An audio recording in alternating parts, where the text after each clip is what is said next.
Hi, സുകുമാരക്കുറുപ്പിനെ കുറിച്ചിട്ടുള്ള വാർത്തകൾ 2 ദിവസം മുമ്പ് ഒന്നുകൂടി ചാനലിലും പേപ്പറിലൊക്കെ വന്ന സമയത്ത് ഈ പടം ഒന്നുകൂടി എടുത്ത് കണ്ടാലോ എന്ന് വിചാരിച്ച് കണ്ട സിനിമയാണ് 2021 വന്ന ശ്രീനാഥ് ഡയറക്ട് ചെയ്ത ദുൽഖർ സൽമാൻ മൂവി കുറുപ്പ്.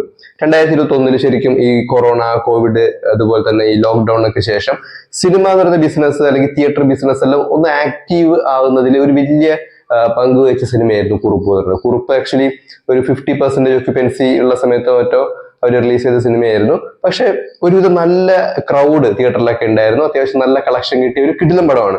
ഇത് റീവാച്ച് ചെയ്യുന്ന സമയത്തുണ്ടല്ലോ, ഈ പടത്തിന്റെ ഫ്രഷ്നെസ്, ക്വാളിറ്റി ഒന്നും എവിടെയും നഷ്ടപ്പെട്ടിട്ടില്ല. 5 വർഷം മുമ്പ് ഞാൻ കണ്ടപ്പോൾ ഉണ്ടായ അതേ ഫീലോട് കൂടി തന്നെയാണ് ഈ സിനിമ ഇപ്പോഴും എനിക്ക് കാണാൻ വേണ്ടി പറ്റിയത്. അതിന്റെ ഒന്നാമത്തെ കാര്യമായിട്ട് എനിക്ക് തോന്നിയിട്ടുള്ളത്, ഈ പടം ഒരിക്കലും ഒരു ഡോക്യുമെന്ററി പോലെ മാറിയിട്ടില്ല എന്നുള്ളതാണ്. ആക്ച്വലി ഇപ്പൊ 84 ഈ ഇൻസിഡന്റ് നടക്കുന്നത്. 84 ഞാനത് ജനിച്ചിട്ട് പോലുമില്ല. അപ്പൊ 2000 ജനിച്ച കുട്ടികൾക്ക് പോലും സുകുമാരക്കുറുപ്പ് എന്ന് പറയുമ്പോഴത്തേക്ക് ഒരു എന്തായിരിക്കും ഇയാളുടെ സ്റ്റോറി, ഇയാൾ ഇപ്പോഴും ജീവിച്ചിരിക്കുന്നുണ്ടാകുമോ, അങ്ങനെ ഒരു ആങ്സൈറ്റി നമ്മുടെ ഉള്ളിൽ ഉണ്ടാകും. അതായത് നമ്മുടെ മീഡിയാസും പിന്നെ നമ്മുടെ മെയിൻ സ്ട്രീം ചാനൽസും ഇവരൊക്കെ ഈ സുകുമാരക്കുറുപ്പ് എന്ന് പറയുന്ന ഒരു ക്യാരക്ടറിനെ വല്ലാത്ത രീതിയിൽ ബിൽഡ് ചെയ്ത് വെച്ചിട്ടുണ്ട്. ഇപ്പൊ 2016 മുതൽ 2025 വരെ മഴക്കാലത്ത് യൂട്യൂബ് എല്ലാം തുറന്നു കഴിഞ്ഞാൽ നമ്മൾ സ്ഥിരം കാണുന്ന ഒരു തമ്പനയിലായിരിക്കും മുല്ലപ്പെരിയാർ ഡാം ഇന്ന് പൊട്ടും നാളെ പൊട്ടും, ഇന്ന് പൊട്ടും നാളെ പൊട്ടും. ഈ വർഷം എന്തോ അത് കണ്ടില്ല. അപ്പോ യൂട്യൂബേഴ്സിന് എങ്ങനെയാണോ മുല്ലപ്പെരിയാർ ഡാം, അതുപോലെ തന്നെയായിരുന്നു ഒരു കാലഘട്ടത്തില് ന്യൂസ് ചാനൽസിന് സുകുമാരക്കുറുപ്പ്. എവിടെയെങ്കിലും ഒരു വാർത്താ ദാരിദ്ര്യം വന്നു കഴിഞ്ഞാൽ ഒരു നേരെ കുറുപ്പിനെടുത്ത് പുറത്തുവിടും. അപ്പോൾ സുകുമാരക്കുറുപ്പ് എന്നുള്ള ഒരു ബ്രാൻഡിന് ഇപ്പോഴും ഓഡിയൻസ് ഉണ്ട്. അയാളെ കുറിച്ച് എന്തെങ്കിലും ന്യൂസ് വന്നു കഴിഞ്ഞാൽ ഇത് കണ്ടിരിക്കാനായിട്ട് ഒരു വലിയ ഓഡിയൻസ് ഓൾറെഡി കേരളത്തിലുണ്ട്. ഇനി സിനിമയിലേക്ക് വന്നു കഴിഞ്ഞാൽ ഉണ്ടല്ലോ, ഈ സിനിമയുടെ ഒരു മേക്കിംഗ് ക്വാളിറ്റി എടുത്തു നോക്കി കഴിഞ്ഞാൽ ഗംഭീരമായിട്ടുള്ള പടമാണ്. ഇപ്പൊ സിനിമാറ്റോഗ്രഫി, പ്രൊഡക്ഷൻ ഡിസൈനിങ്, പ്രൊഡക്ഷൻ ആ ഒരു ക്വാളിറ്റി, അതുപോലെ തന്നെ ഈ പടത്തിൽ യൂസ് ചെയ്തിട്ടുള്ള കോസ്റ്റ്യൂംസ്, കാറ്, ബിൽഡിങ്, ഇതൊക്കെ ഭയങ്കര ഐക്കോണിക് ആണ്. ഞാൻ ഈ ഇടയ്ക്ക് ഈ ന്യൂസ് കേട്ട സമയത്തുണ്ടല്ലോ, കുറുപ്പിന്റെ ന്യൂസ് ഈ 2 ദിവസം മുമ്പ് വന്നിരുന്നല്ലോ, വന്ന സമയത്ത് എന്റെ മൈൻഡിൽ മൊത്തം വരുന്നത് ഈ സിനിമയിലെ പല വിഷ്വൽസും ആണ്. ഒരുപക്ഷെ സിനിമ അങ്ങനെ ഒരു ലെവലിൽ ഞാൻ വല്ലാണ്ട് ഉള്ളിലോട്ട് എടുത്തുകൊണ്ടായിരിക്കും തോന്നുന്നു. എല്ലാ സിനിമയിലെ വിഷ്വൽസ് ആണ് വരുന്നത്. ഇവിടെ ഈ കുറുപ്പിന്റെ ഫേസ് അല്ല, ദുൽഖറിന്റെ ഫേസ്, ഇന്ദ്രജിത്തിന്റെ ഫേസ്, ബാസി പിള്ള അങ്ങനത്തെ ഒരു കഥാപാത്രം ഒറിജിനൽ ഇൻസിഡന്റിൽ ഉണ്ടോ എന്ന് പോലും അറിയില്ല. പക്ഷെ ബാസി പിള്ളയുടെ എല്ലാം ക്യാരക്ടർ നമ്മുടെ ഉള്ളിൽ കയറി വരും. ഇനി മറ്റൊരു കാര്യം ഞാൻ ശ്രദ്ധിച്ചത്, ഇത് എന്റെ പേഴ്സണൽ ആയിട്ടുള്ള ഒപ്പീനിയൻ മാത്രമാണ് കേട്ടോ, മറിച്ച് അഭിപ്രായങ്ങൾ ഉണ്ടാകും. എനിക്ക് ഈ പടത്തിൽ എവിടെയും ഈ കുറുപ്പ് ഒരു വലിയ മാസായിട്ടോ അല്ലെങ്കിൽ കുറുപ്പിനെ ഗ്ലോറിഫൈ ചെയ്യുന്നതായിട്ടോ കുറുപ്പ് ചെയ്തിട്ടുള്ള കാര്യങ്ങളെ ജസ്റ്റിഫൈ ചെയ്യുന്നതായിട്ടോ എനിക്ക് പേഴ്സണലി തോന്നിയിട്ടില്ല. ചില ആൾക്കാർക്കെല്ലാം തോന്നിയിട്ടുണ്ട് എന്നാണ് തോന്നുന്നത്. കാരണം ഞാൻ ഗൂഗിളിലും യൂട്യൂബിലൊക്കെ റിവ്യൂ എടുത്ത് നോക്കുന്ന സമയത്ത് പല ആൾക്കാരും ഇതിൽ കുറുപ്പിനെ വല്ലാണ്ട് മാസായി അവതരിപ്പിച്ചു എന്നൊക്കെ പറഞ്ഞു കേട്ടിട്ടുണ്ട്. പക്ഷെ ഞാൻ സിനിമ കാണുന്ന സമയത്ത് എനിക്ക് എവിടെയും ഒരു മാസായിട്ട് എങ്ങും തോന്നിയിട്ടില്ല. കാരണം കുറുപ്പിന്റെ കഥാപാത്രത്തിലേക്ക് വന്നു കഴിഞ്ഞാൽ ഇയാൾ ഓൾറെഡി ഒരു ക്രൂക്കഡ് ആയിട്ടുള്ള ഒരു പേഴ്സൺ ആണ്. അതായത് ഇയാൾക്ക് എയർഫോഴ്സിൽ നല്ല ജോലിയുണ്ട്.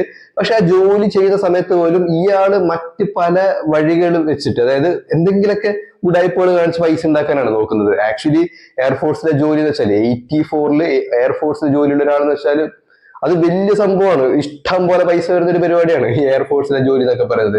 പക്ഷെ ആൾക്കാരെ ചതിക്കുക. പിന്നെ ഇയാളുടെ പാർട്ണറുമായിട്ടുള്ള ഈ ശോഭിതയുടെ ക്യാരക്ടർ അവർ അപ്രോച്ച് ചെയ്യുന്ന രീതിയിലില്ലേ, എനിക്ക് ആദ്യമേ ഭയങ്കര നെഗറ്റീവ് അടിച്ച കാര്യമാണ്.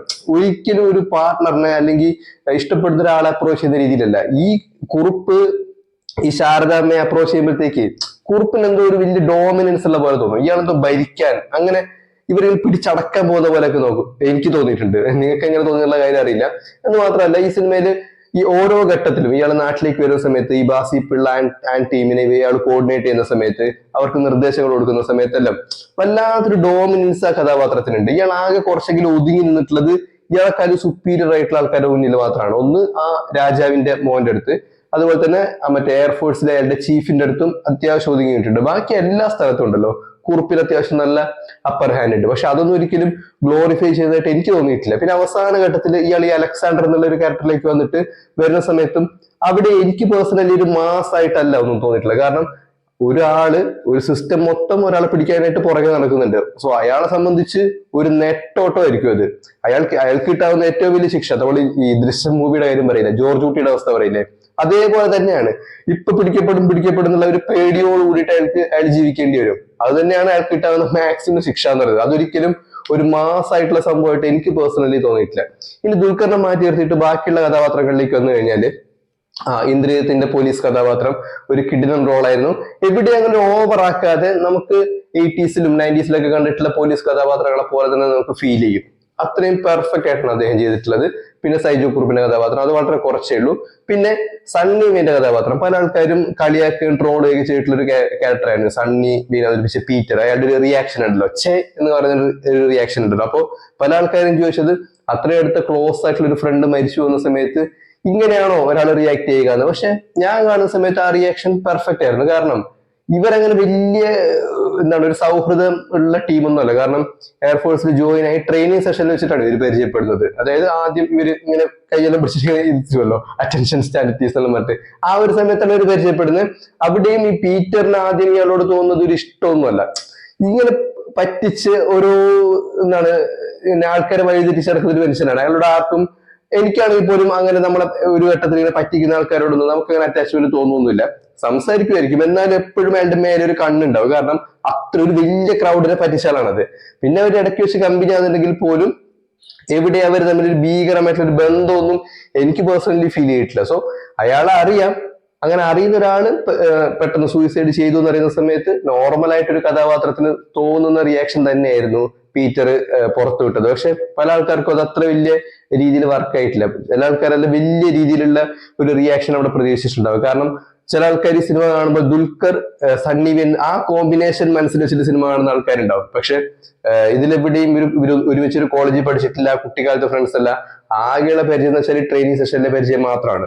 അത് വെച്ച് നോക്കുന്ന സമയത്ത് ആ റിയാക്ഷൻ പെർഫെക്റ്റ് ആയിരുന്നു. പിന്നെ ഒരാള് ഷൈൻ ടോം ചാക്കോയാണ്, പാസിപ്പിള്ള കിടിലൻ കഥാപാത്രം. ഈ ലോക്ക്ഡൌൺ 2020 ശേഷം വന്നിട്ടുള്ള ഷൈനിന്റെ കഥാപാത്രങ്ങളിൽ ഈ അമൽ നീരദ് മൂവിയില്ലേ, അമൽ നീരദ് മമ്മൂട്ടി മൂവി, ആ മൂവിയിലെ കഥാപാത്രവും പിന്നെ ഈ കഥാപാത്രമാണ് ഞാൻ ഏറ്റവും കൂടുതൽ ഓർമ്മിച്ചിരിക്കുന്നത്. പിന്നെ 2021 ശേഷം ഒരുപാട് കഥാപാത്രങ്ങൾ അദ്ദേഹം ചെയ്തിട്ടുണ്ടെങ്കിലും അറിയാലോ, കോൺവെർസേഷൻ ആണെങ്കിലും ബിഹേവിയർ ആണെങ്കിലും എല്ലാം ഏകദേശം ഒരേപോലെ ഉണ്ടാവും. പിന്നെ അദ്ദേഹത്തിന്റെ ഓഫ് സ്ക്രീനിലെ പ്രകടനങ്ങളും അദ്ദേഹത്തിന്റെ ഇന്റർവ്യൂസ് എല്ലാം വല്ലാണ്ട് ബോറടിച്ച് ഇപ്പൊ അങ്ങനെ ആയി തുടങ്ങി. എല്ലാം ഏകദേശം ഒരേപോലെ ഉണ്ടാകും. ഇപ്പൊ നമ്മൾ പുറകോട്ട് ആലോചിക്കുന്ന സമയത്ത് ഓർമ്മിക്കപ്പെടുന്ന കുറച്ച് കഥാപാത്രങ്ങളിൽ ഒന്ന് മാത്രം ആണ് നമ്മുടെ ബാസി പിള്ള. പക്ഷെ അദ്ദേഹം നല്ല കിടിലായി തന്നെ ചെയ്തിട്ടുണ്ട്. പിന്നെ ബാസി പിള്ളയുടെ കൂടെ ഉണ്ടായിരുന്ന 1-2 ആർട്ടിസ്റ്റുകളുണ്ട്. മറ്റേ നമ്മുടെ പ്രാവിൻ കൂൾ ഷാപ്പിലത്തെ വില്ലൻ, അതുപോലെ ശ്രീനാഥിന്റെ എല്ലാ പടങ്ങളിലും ഉണ്ടാകുന്ന ഒരു വിജയകുമാർ എന്ന് പറ്റാൻ തോന്നുന്നു ആർട്ടിസ്റ്റിന്റെ പേര്, ആ കാർ ഓടിക്കുന്ന ആളില്ലേ അദ്ദേഹം. പിന്നെ ടൊവിനോ തോമസ് വളരെ കുറച്ചേ ഉള്ളൂ. പക്ഷെ ടൊവിനോയുടെ ചാർലി എന്ന കഥാപാത്രത്തിനെ കാണിക്കുമ്പോൾ തന്നെ എനിക്ക് പേഴ്സണലി ഉണ്ടായത് ഒരു സങ്കടമാണ്, ഒരു വിഷമമാണ്. അതിനേക്കാളും കൂടുതൽ വിഷമമായിരുന്നു എന്റെ വീട് കാണിക്കുമല്ലോ, അനുപമയുടെ കഥാപാത്രം കാണിക്കുന്ന സമയത്ത് ഒരിക്കലും ആ ഫാമിലിക്ക് അങ്ങനെ സംഭവിക്കാൻ പാടില്ലായിരുന്നു എന്നൊരു തോന്നലാണ് എനിക്ക് സിനിമ കാണുമ്പോൾ ഉണ്ടായത്. പക്ഷെ കുറിപ്പ് ചെയ്യുന്ന കാര്യങ്ങൾ എവിടെയും എനിക്ക് അങ്ങനെ വലിയ മാസമായിട്ടൊന്നും തോന്നിയിട്ടില്ല. ഒരിക്കലും ഒരാൾ ചെയ്യാൻ പാടില്ലാത്ത കാര്യമാണ് ഇയാൾ ചെയ്തുകൊണ്ടിരിക്കുന്നത്, ആ ഒരു സാധനം തന്നെയാണ് എനിക്ക് ഈ സിനിമ കാണുമ്പോൾ ഉണ്ടായത്. പിന്നെ ദുൽഖറിന്റെ ഒരു ലെവൽ നോക്കിക്കഴിഞ്ഞാലുണ്ടല്ലോ, ഓരോ കാലഘട്ടവും നല്ല രീതിയിൽ ഇയാൾക്ക് അവതരിപ്പിക്കാനായിട്ട് കേട്ടിട്ടുണ്ട്. ഈ ഫസ്റ്റ് ട്രെയിനിങ് സെഷൻ അവിടെ ആദ്യമായിട്ട് വരുന്ന ഏറ്റവും ചെറുപ്പക്കാരനായിട്ടുള്ള ആ കുറുപ്പ് എന്ന് പറയുന്ന കഥാപാത്രം, പിന്നീട് അയാൾ ഓരോ കാലഘട്ടങ്ങളിൽ കൂടി കടന്നു പോകുമ്പോൾ ഈ കഥാപാത്രത്തിൽ ഉണ്ടാകുന്ന മാറ്റങ്ങളുണ്ട്. അതെല്ലാം നല്ല രീതിയിൽ, അത് ഫിസിക്കലായിട്ടുള്ള മാറ്റമുണ്ട്, ബിഹേവിയറിലുള്ള മാറ്റമുണ്ട്.